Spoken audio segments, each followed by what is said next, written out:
So the first building type that we recognized as vulnerable is unreinforced masonry buildings. And so for many, many years or eons, we've built buildings out of brick, and masonry is a pretty common technique used all over the world. In earthquake design, we know that you can actually get some shearing forces that will break up the wall, they'll fall out, building falls down, and a brick wall will fall on someone. So it's a very dangerous building type, and we knew that those buildings were vulnerable. So they were treated a little differently.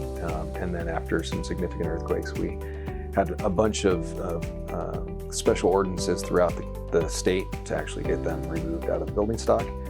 So there was an actual building code section that went into the process of retrofitting those buildings and requiring the retrofit of those buildings as they were used. So the next most dangerous building that we've recognized is the soft story building, and that had some collapses in the 1994 Northridge earthquake in Southern California.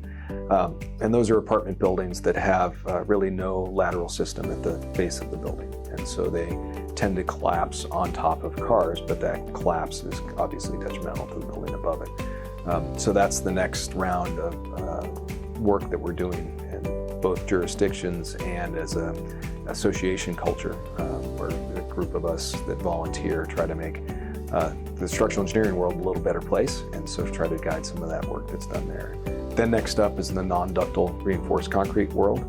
And so those buildings that were designed and built in the 50s and 60s used reinforced concrete construction.